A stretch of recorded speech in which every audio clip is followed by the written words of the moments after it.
We are studying Sri Aurobindo's commentary on the Kena Upanishad, and in the chapter we are now reading, Sri Aurobindo now summarizes the message of the Kena in contrast with the approach and message of the Isha. And he says that the conclusion that the Kena Upanishad comes to is exactly the same as the conclusion that the Isha Upanishad arrives. But the approach they take is different. The Isha Upanishad synthesizes all of the extremes of existence: becoming, non-becoming, existence, non-existence, oneness, multiplicity, action, inaction, and so on. By synthesizing these opposite extremes and all the major opposites, it arrives at a perception of the Supreme, the Lord, of whom the whole universe is a becoming. The Kena Upanishad arrives at the same truth by a different approach. It contrasts the governing self-existence to all this which exists.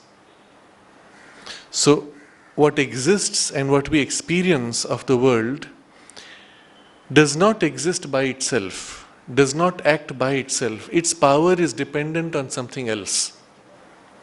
Our life, which we experience, which we see as a universal movement of life out there, does not exist by itself. It depends on something else by which it survives.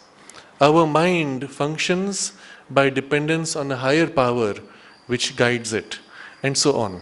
So it places this domain, which exists by a power of being other than its own, against the one governing existence above, which governs all this. It contrasts these two and comes to the same recognition that it is the Lord who is the all-possessing, all-enjoying, who is reached by the renunciation of separate being, separate possession, and separate delight.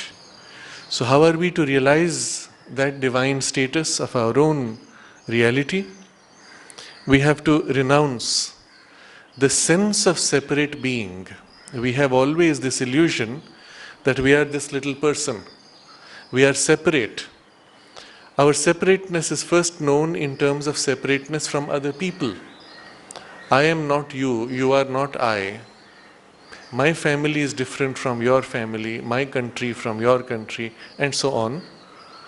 But really, the essence of that separateness is I against the whole of the universe, which is not I. And it is this separate being which traps us into the illusory sense of the little ego person that we are. Similarly, deriving from separate being comes separate possession. So these things belong to me. Those things do not belong to me. So the moment I have my clothes, my bank account, my property, the rest is not my, which then I crave. And through the craving, the frustration of desire and so on pursues. The result is a third separation: I cannot enjoy. And so we experience separate delight. I have my little delights which I cling to, but I cannot experience the totality of the divine delight. So first separate being, followed by separate possession, and as a result separate delight. These three have to be renounced. And by renouncing them, we recover our oneness of being, and in the oneness, the whole universe is ourselves. In that, there is the oneness of possession. All this is mine. I do not need to possess it separately. And in that oneness of being and possession is therefore the oneness of delight, The whole universe is an outburst of the divine creative delight, and I enjoy it, I share in it, I participate in it. When I'm freed from this triple illusion of separateness. This is what the Isha Upanishad taught. This is what the Kena Upanishad also leads us to, but from a different starting point. There is another difference, that the Isha Upanishad approaches a certain type of person.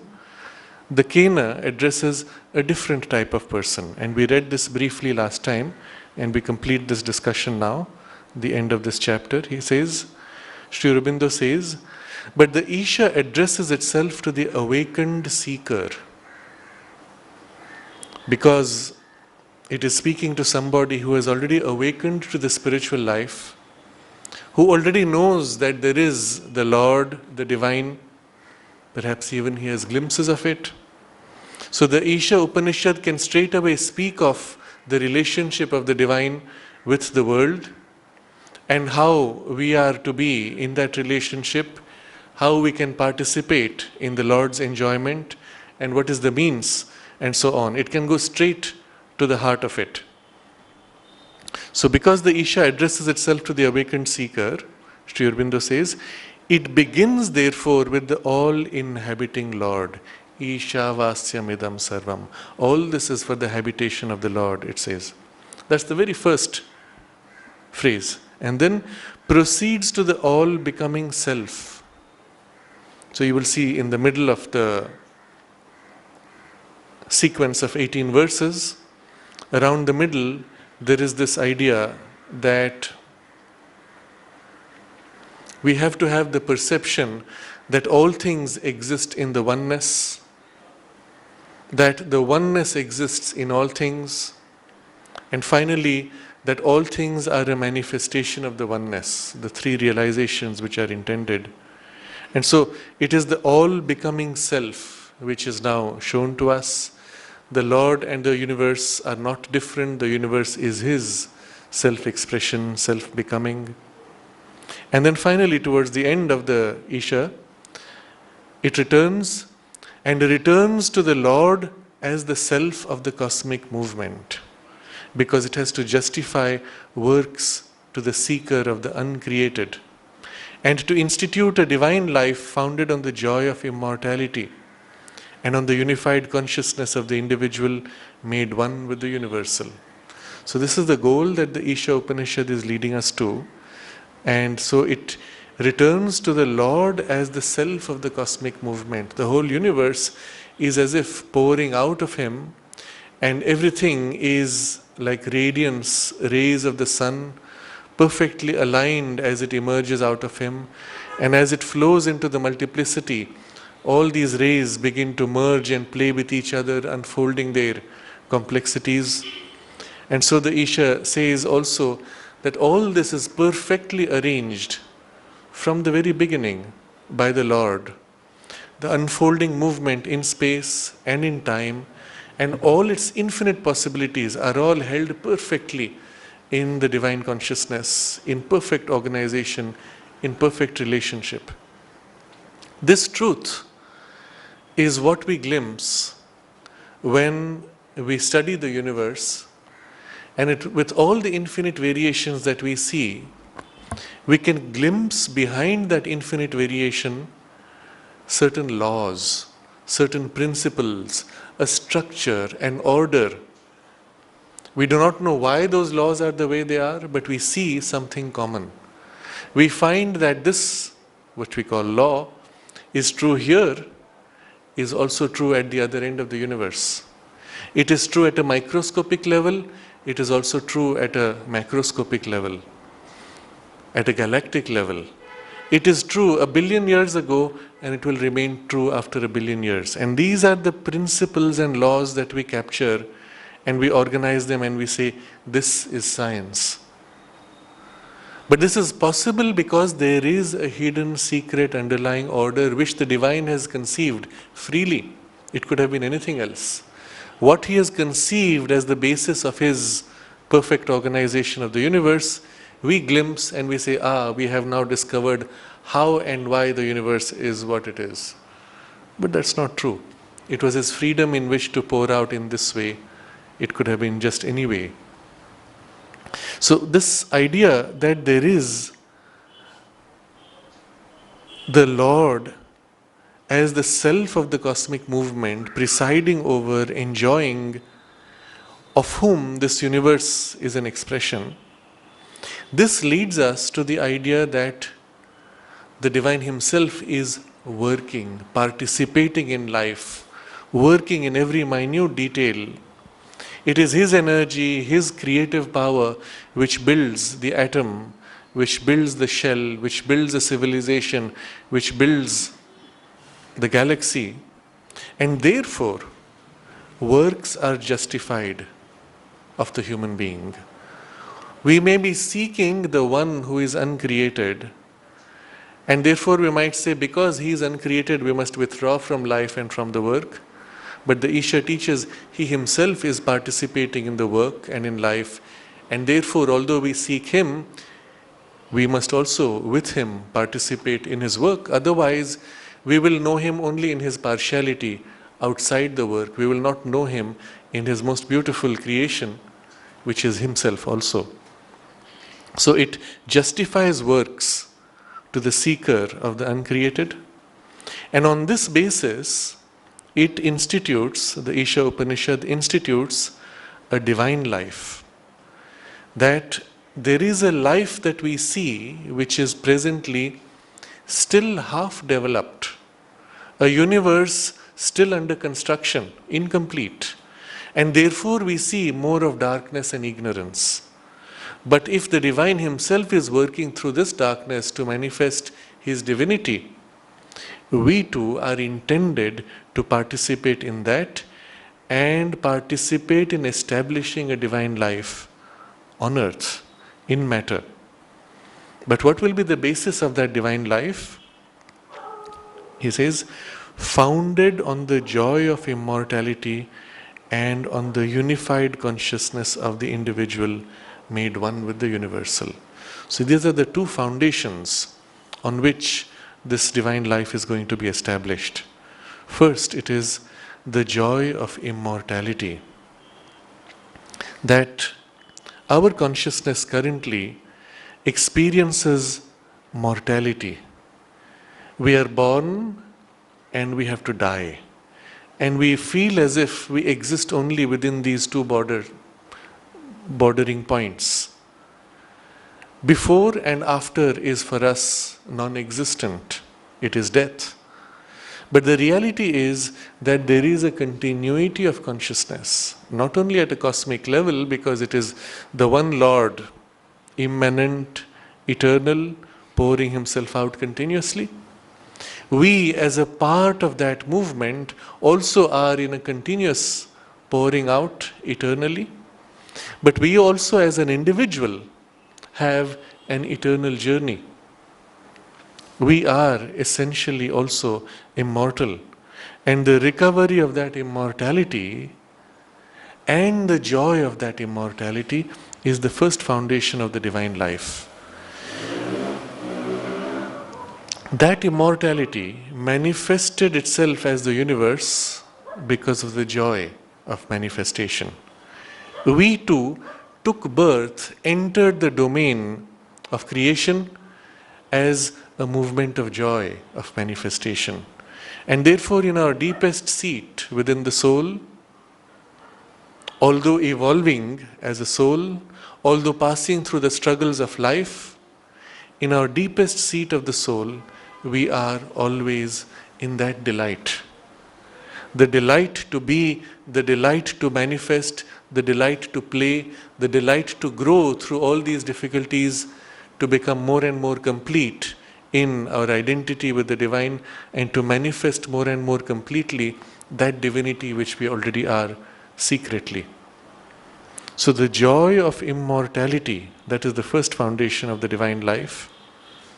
And you see how different this is from many of the traditional paths of spirituality, which are only looking at the world as a domain of suffering, a domain of pain, a domain of ignorance, a domain of illusion from which we must withdraw and abandon. This is a completely different approach. And this is what the Isha Upanishad teaches. Divine life founded on the joy of immortality, and the second foundation is the unified consciousness of the individual made one with the universal. So remember, the other problem is we are fragmented. Our individuality has been fragmented. One simple way would be to say, all right, I abandon my individuality. I lapse back into universality. And suddenly you will find all the individuality fading away, and there will be one big mass of energy, one big mass of matter, and one cosmic mind filling the universe.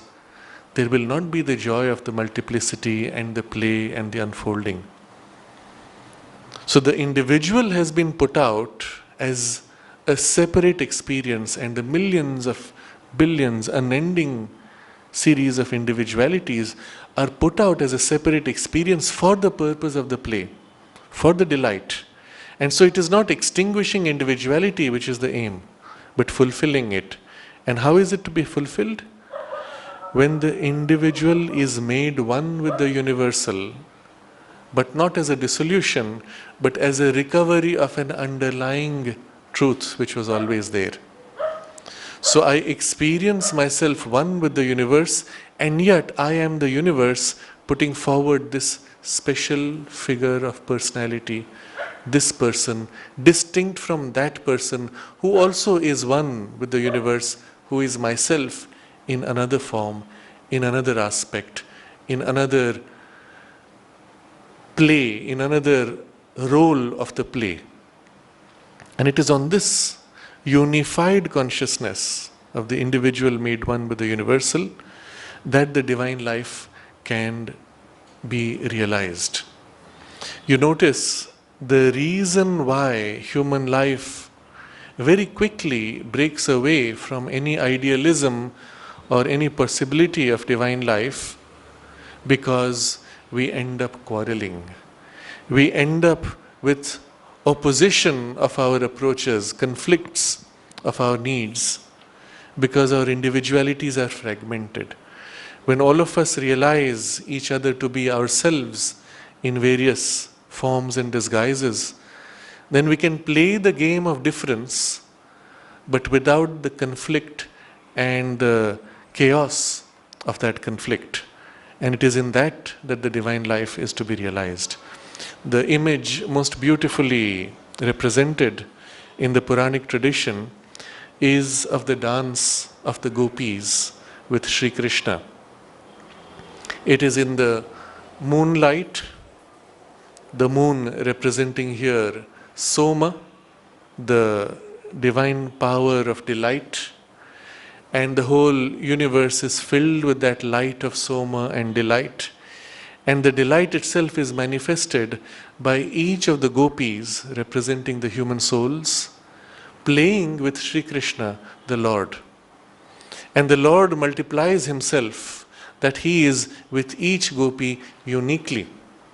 And they all dance in a circle, symbolizing the harmonization of that unity, and yet the differentiation of individuality, each in a unique relationship with the Lord, a unique vehicle of the Lord's manifestation, but together completing the manifestation of his delight. And the dance continues eternally. It is in the night, and that itself has a very beautiful symbol. At a very superficial level, the night here could be seen as the darkness of ignorance in which the awakening of the divine life takes place. But on a more profound level, the night represents the secrecy, the mystery which is still hidden, not yet revealed. And as the night unfolds, there is an infinite potential hidden in the divine consciousness that flows in to manifest more and more unendingly. So it is a very beautiful and powerful image which captures this whole idea.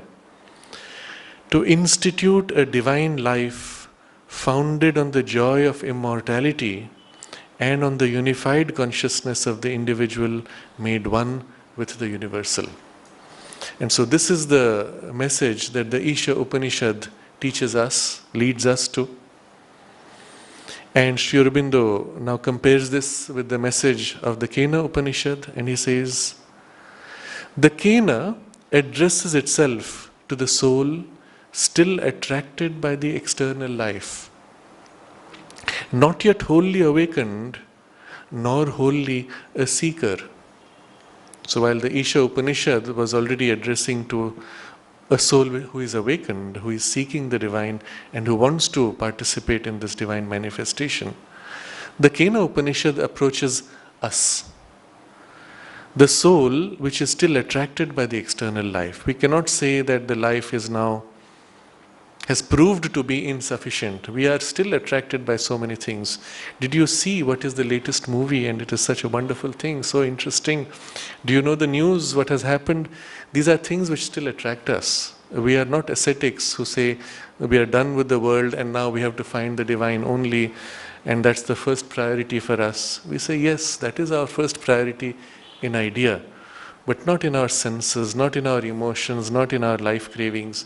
Those are still attracted to transitory things of the world. The latest mobile phone, the latest technology still attracts our attention, even though 10 years ago we had that experience, 15 years ago we had that experience, 20 years ago, each time there was something later and later and later attracting, we are still attracted. So there is something which, a higher possibility we glimpse, but we are still attracted to the external life, not yet wholly awakened, nor wholly a seeker. In other words, partly awakened, partly a seeker. We used to joke as students in the ashram school. We would say full-time sadhaks and part-time sadhaks. So this idea that there are those who are seeking, but only part-time. We have so many minutes a day when I do my meditation or my yoga or whatever it is. So to this part of humanity, the Kena addresses itself. And so it begins differently. It begins therefore with the Brahman as the self beyond mind, and proceeds to the Brahman as the hidden Lord of all our mental and vital activities. So the starting point is this: we value our mind, we value our life. And what is this Brahman? If it is going to be something far away from the mind and life, then it's not exactly a very attractive proposition. Instead, the Kena shows us Brahman is the self just beyond the mind. And it is Brahman who is the hidden Lord of all our mental and vital activities. Our mental activities find fulfillment because of the Brahman just behind, presiding over those activities, making them capable of what they do.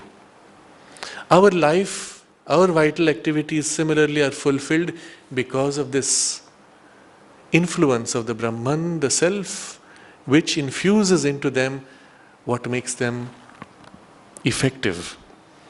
And so you will recall again the 4 questions. What makes the mind go straight to fall on the mark that it is seeking? What gives the mind the direction, the purpose, and leads it to the solution when it is seeking? There is something above which knows, which sets the direction and points to and ensures that we reach the goal. That is Brahman. Without that, what would mind do? It would wander chaotically, not find itself, not find its solutions, not find meaning, not find answers. It would just wander blindly. You see an ant on the ground looking for the food, and it goes like this, goes back and left and right and up and down, wandering until suddenly it chances on food. And then it goes straight back to its nest to inform others. But our mind would have been wandering like this. Instead, what we have is the power of the mind to look at the world and say, that is what I want to know. And then the mind goes straight in pursuit and finds the answer to that. And this is possible because of the self, the Brahman above mind, who leads mind to that.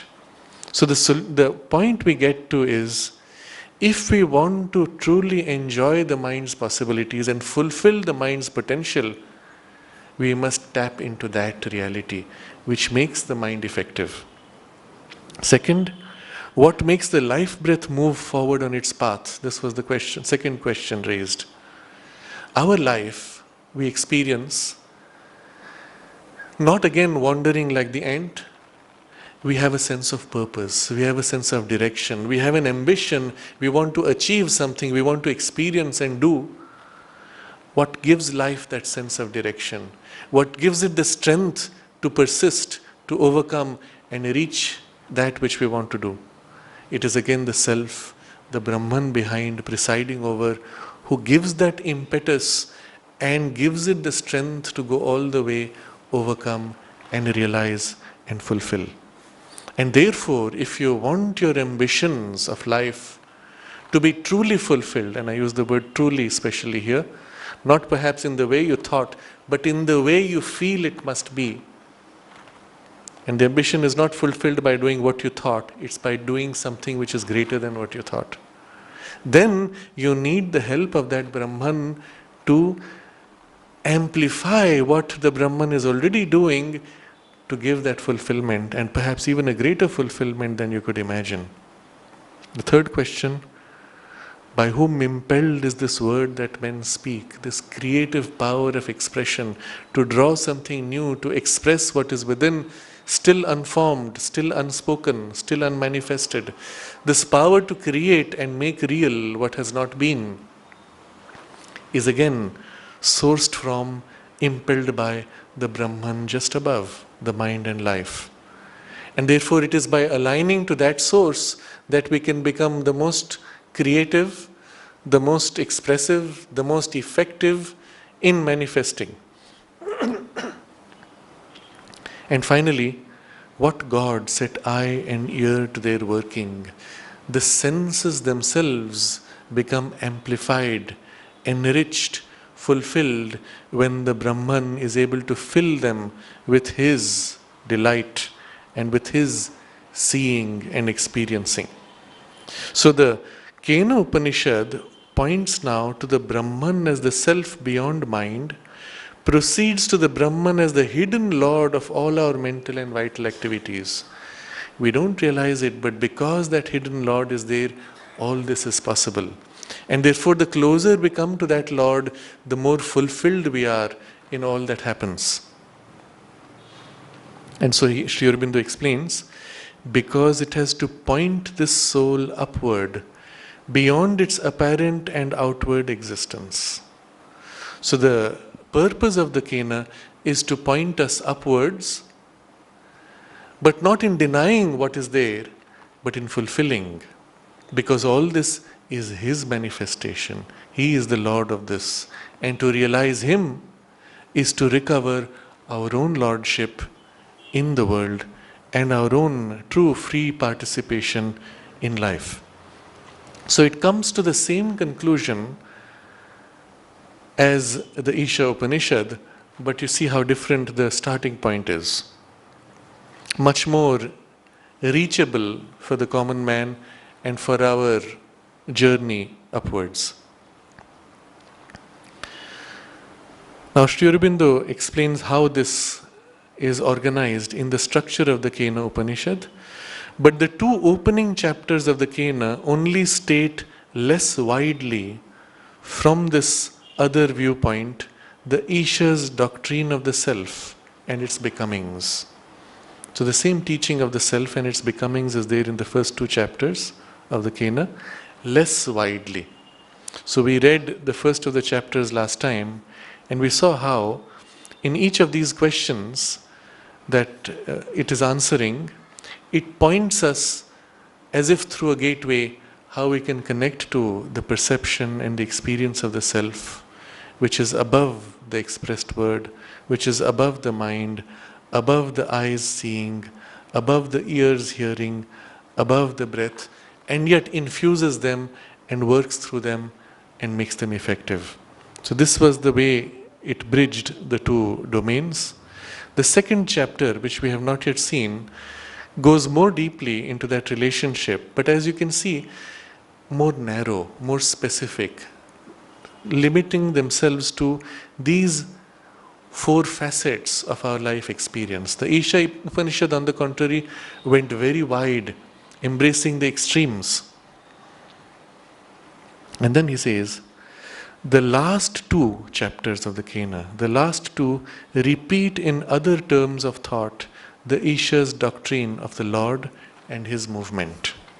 So those chapter 3 and 4 of the Kena, they speak of the Lord and his movement, and you will recall that it is here in chapter 3 that the incident is narrated of how the gods are victorious and they are proud of their victory, and something appears before them that they are unable to defeat. And Agni and Vayu and Indra, each of them one after another fail. And then it is revealed that that which has appeared is the Lord himself, who came to free them from their limitation, from the egoism. So that's the part 3, and fourth part similarly has this whole relationship between Agni, Vayu and Indra with the Lord, the Eternal. So you see how the same ideas come. In fact, you will notice even in the Isha Upanishad, Agni is invoked. Vayu is also represented as Matarishvan, and Indra, not in those terms, but in that aspect when Kavir, Manishi, Paribhu, Swayambhu, the status of the Manishi would be the closest to the power of the working of Indra. So a very strong parallel in terms of what is covered, what is revealed, but a complete difference in approach and in form of expression between the two Upanishads. And it is the reason why Sri Aurobindo began his commentaries on the Upanishads with the Isha Upanishad and then the Kena Upanishad and then the rest. So with this, we complete chapter 3, where who makes all this possible is answered. The next chapter, chapter 4, Sri Aurobindo titles The Eternal Beyond the Mind. And it is here that the nature of this eternal consciousness above us is made more elaborate and revealed. First, beginning with what it is not. And we see that mind and body are not our real self. The ego function is not our real self. Memory is not our real self. The moral personality is not our real self. Even the totality of our personality is not our real self. All these are practical, superficial structures created for a certain purpose, but the real self is behind them. What is their relation to each of these things? That is what Sri Aurobindo now reveals. And they are all, not just Sri Aurobindo's commentary that this is how it is, they are in fact an explanation of what the Kena Upanishad is covering. In the second chapter, where the verses answer this question and show us again through each answer a gateway to know the Brahman and to realize the Brahman. So before we enter the fourth chapter, I thought it worth it that we go through the translation of the verses of the second part, second chapter, where Sri Aurobindo prepares us. And then when we read the chapter next time, it will make more sense. You will recall at the end of the first chapter, the verses went like this, that which is unexpressed by the word and by which the word is expressed, that is Brahman. That which does not think by mind, or which mind cannot think of, but by which mind is thought, that is Brahman.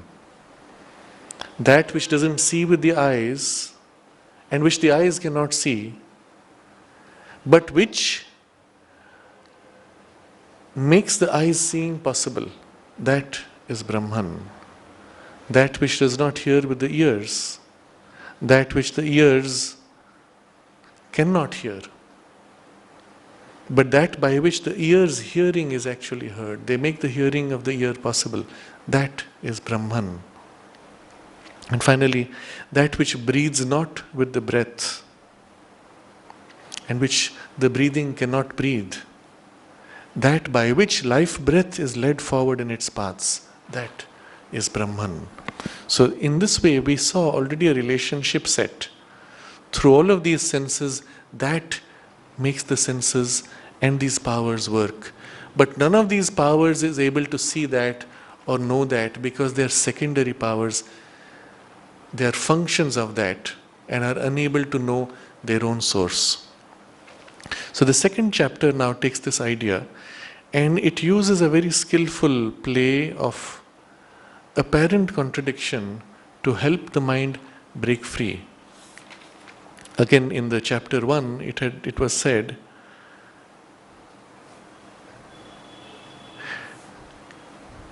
their sight travels not, nor speech, nor mind. We know it not, nor can distinguish how one should teach of it, for it is other than the known.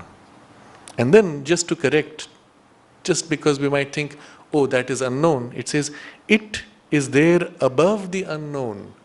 So there is the known and the unknown, but it is above both. So the same idea is now played on in this second chapter. We read just the translation now. Verse 1 of second chapter.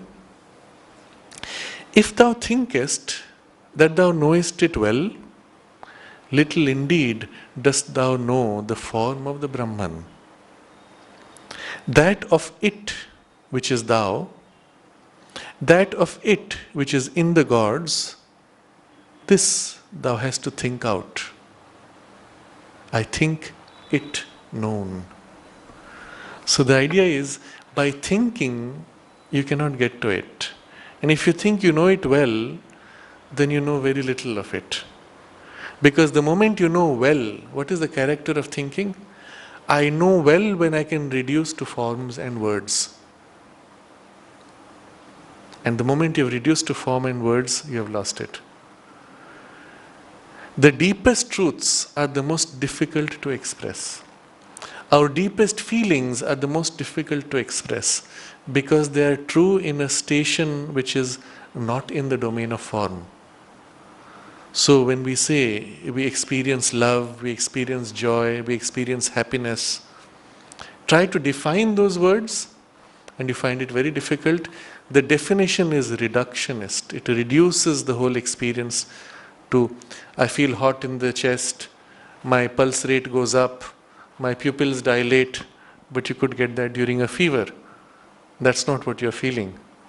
You cannot reduce to gross forms, measurable terms, because innately the truth is in a domain which is formless.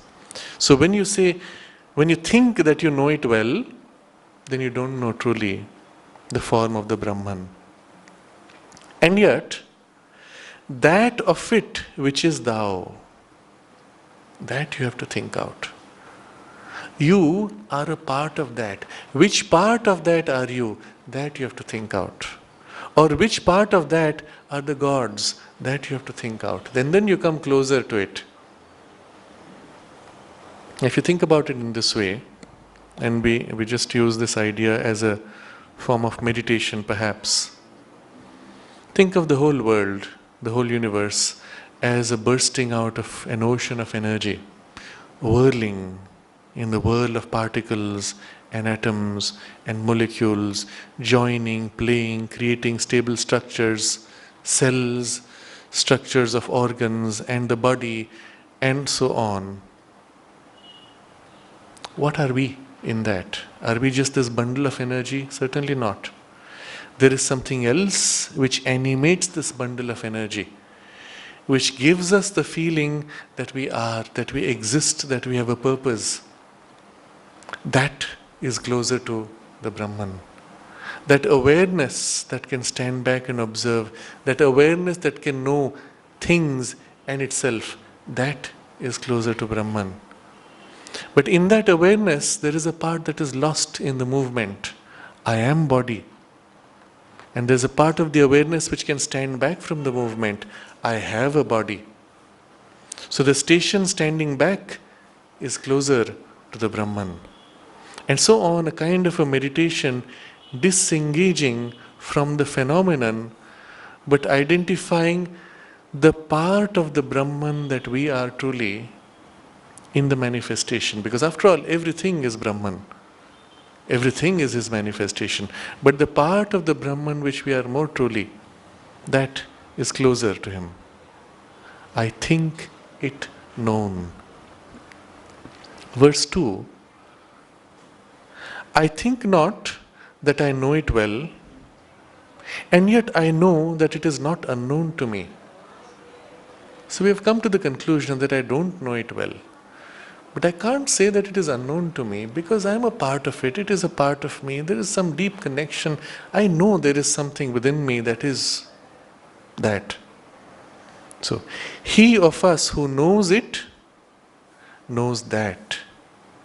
He knows that it is not unknown to him.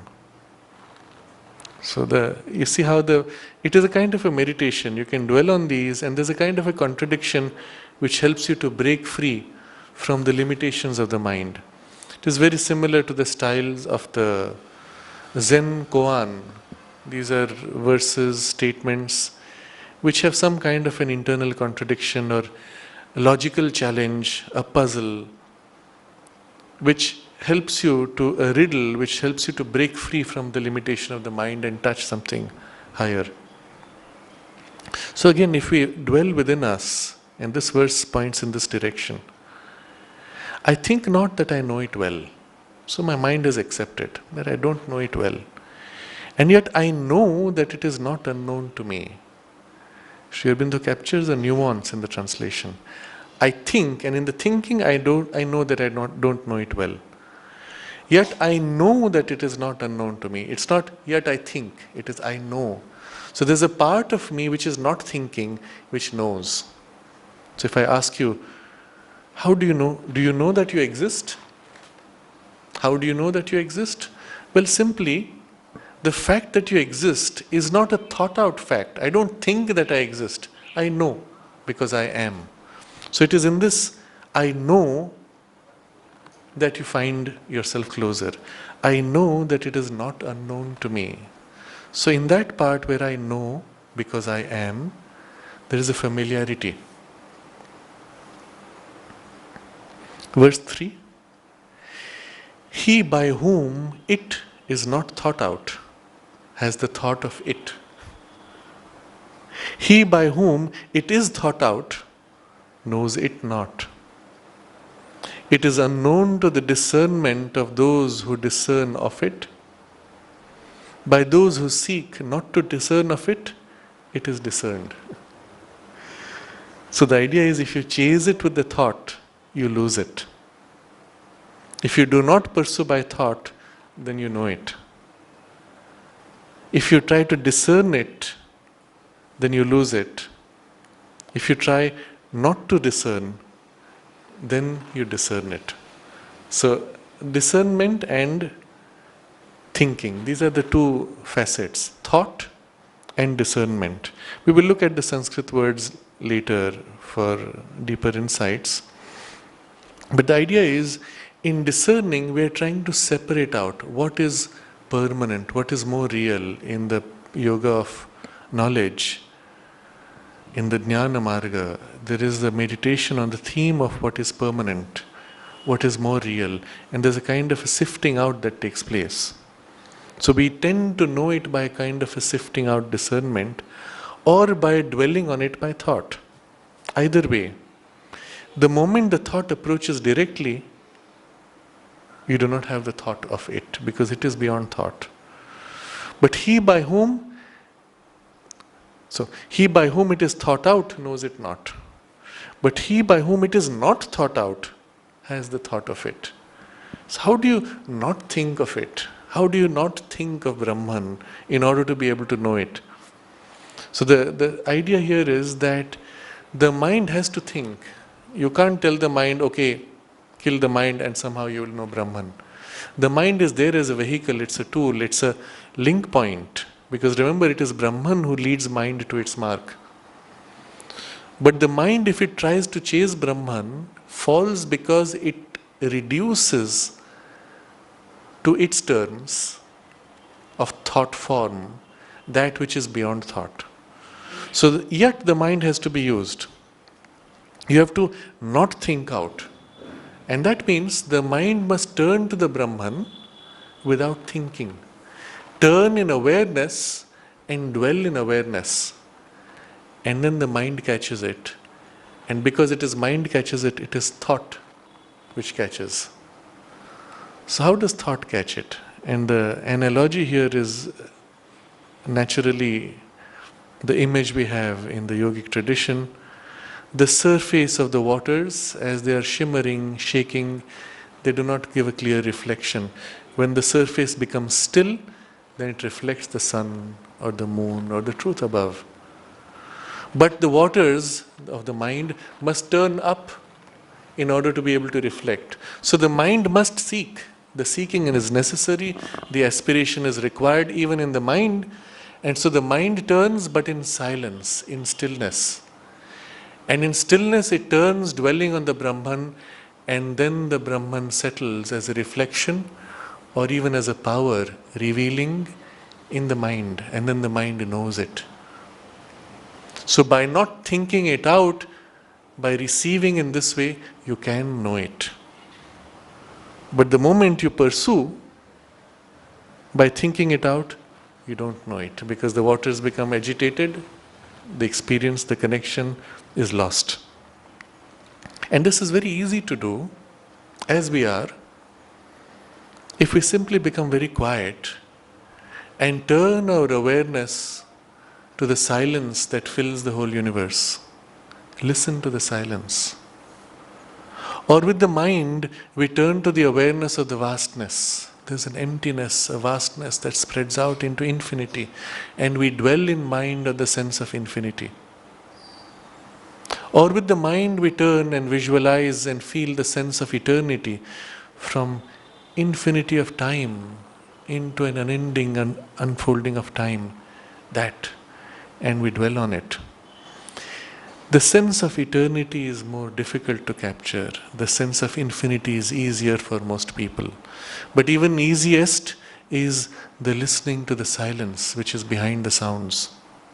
And in that silence, because one begins with the senses and our immediate environment, one gradually exceeds the starting point, one grows into a perception of infinity, and even eternity begins to fill in it.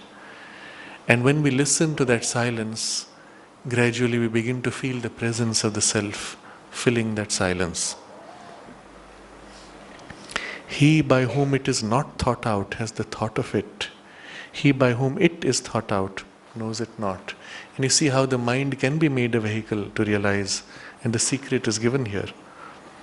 And in the second part of this verse, it is unknown to the discernment of those who discern of it. By those who seek not to discern of it, it is discerned. So when the activity of the mind tries to discern, this part is more true, that part is more transient, this part is more permanent. Yes, you tend to as if glimpse something. But the moment you have separated one part from another, they are both parts, and you discover you have lost something in the part that you threw out. And in what you feel you have gained, there is something which is not true, not permanent. And so it is not by forcing a discernment, this is more true, that is less true. But again by becoming very quiet and reflecting, not trying to discern by separation, but reflecting, then one glimpses the presence of the permanent within the transient. And it is everywhere. Differently expressing, but equally present. And then you discern it. That is the presence of the self. Even in the marketplace, in nature, in the mountains, by the ocean, you discern the presence of the self, filling everything, making it concrete, real, alive. Verse 4. When it is known by perception that reflects it, then one has the thought of it, for one finds immortality.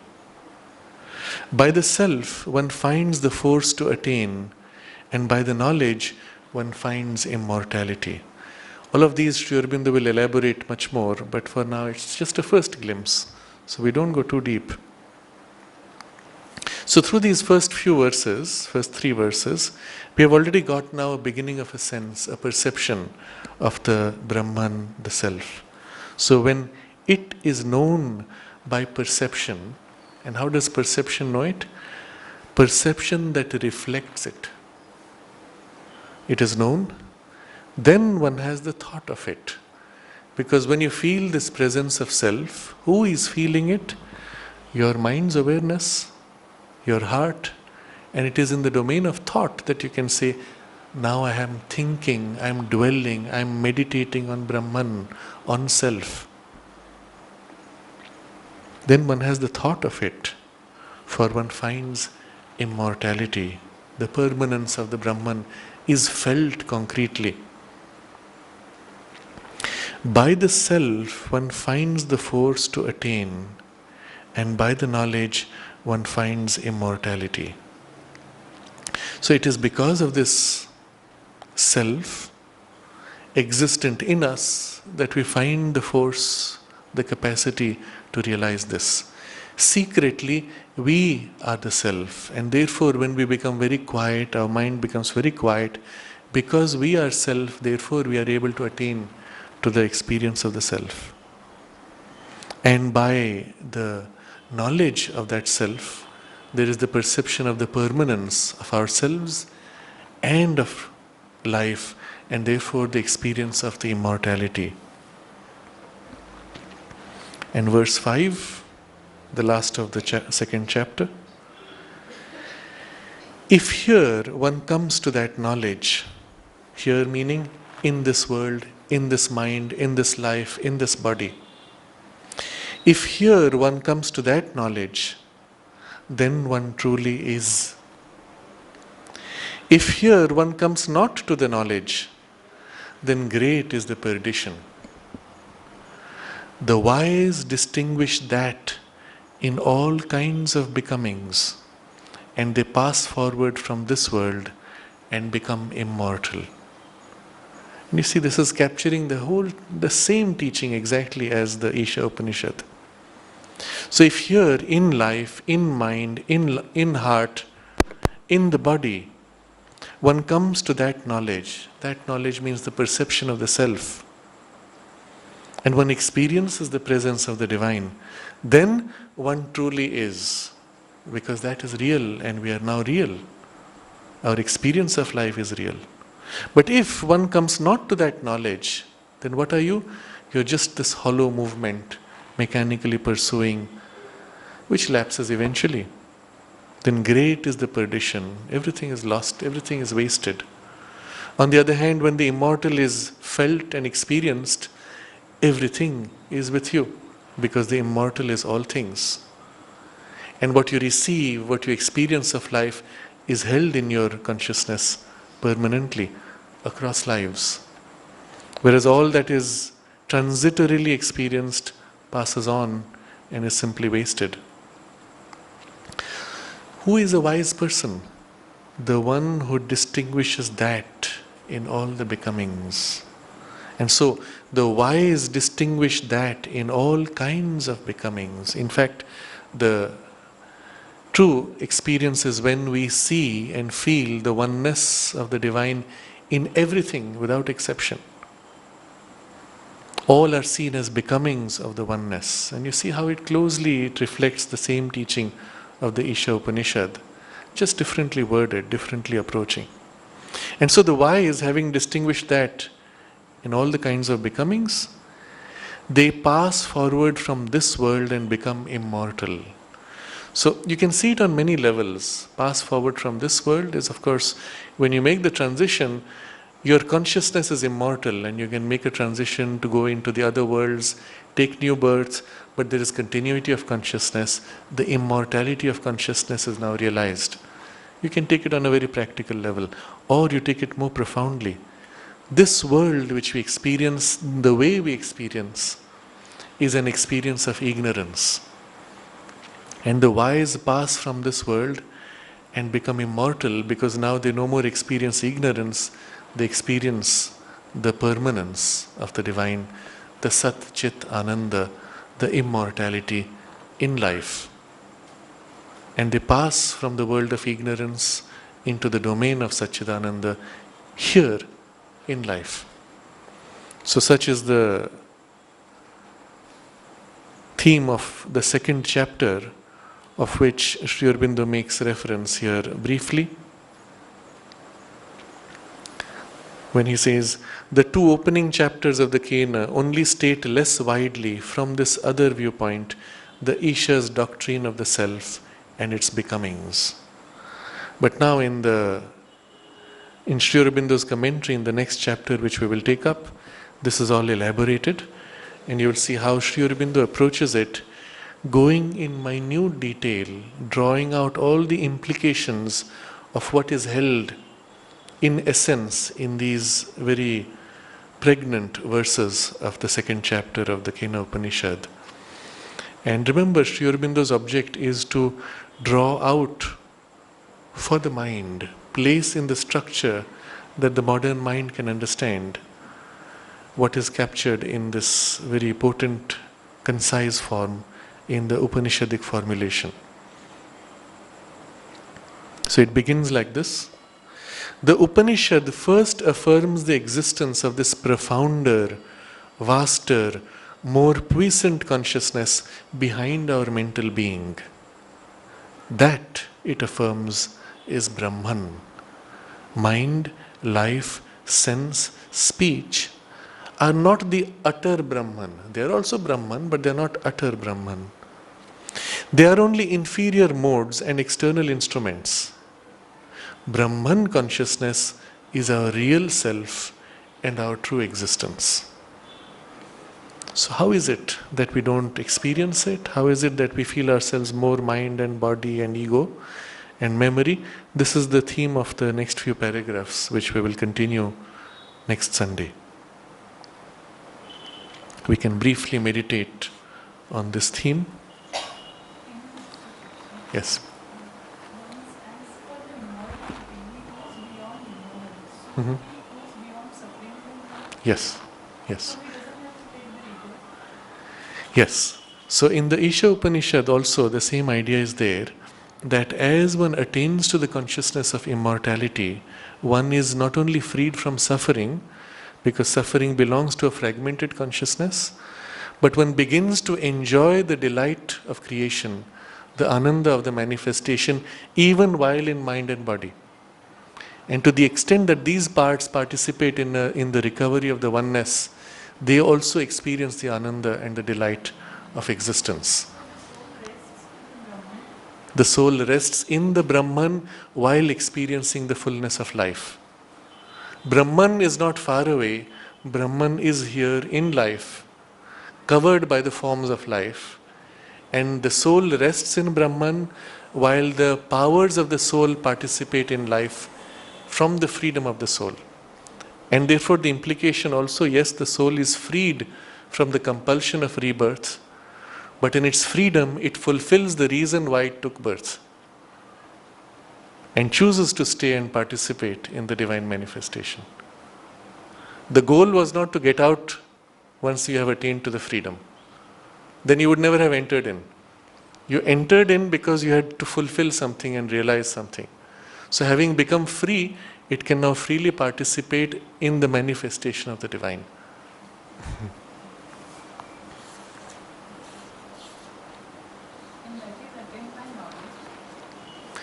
What is meant by knowledge here is not just intellectual knowledge, but experiential knowledge. So that is what these verses we read point out. If you think of it, then you don't have it.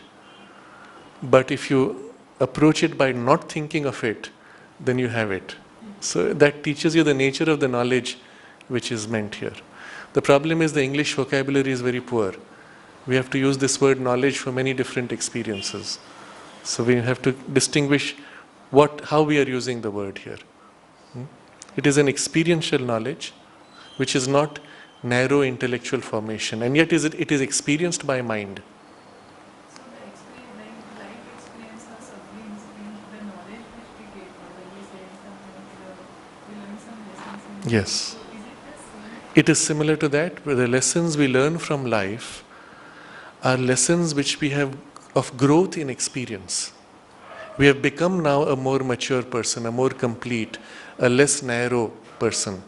That learning, that growth is included in this learning. So once that growth is complete, he becomes normal. So when that growth is complete, then obviously in the completeness of that growth you have recovered your oneness with the universe. Right? And at the same time you have recovered your oneness in possession, and you have recovered your oneness in delight. So if you went on through the normal journey of life, eventually in a few million years you would get there. But precisely when we have come to this point where we realize, oh, this is what the journey is, then we can accelerate the process. The mind can participate now rather than waiting for a million experiences over a million years. It can speed up the process and begin to thin out the ego, open out the consciousness to its universality, recover oneness with the Brahman consciously, by conscious pursuit. And so the million years of evolution is compressed within a couple of lifetimes. And that compressed approach we call yoga. Yes. You said that knowledge does not actually explain the world. Yes. In Sanskrit or in Hindi, are there terms which you distinguish? Yes. So we have many various terms where we distinguish Gyan, Vigyan, Samgyan, and all these important distinctions are there. And they represent different kinds of knowledge, different kinds of realizations of knowledge.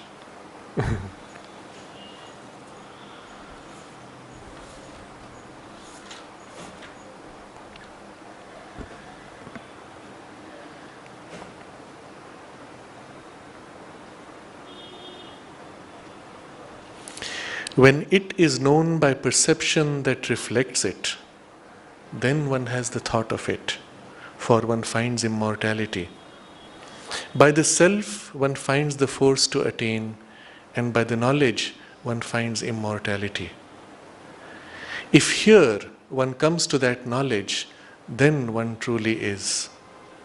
If here one comes not to that knowledge, then great is the perdition. The wise distinguish that in all kinds of becomings, and they pass forward from this world and become immortal. We can meditate on this briefly.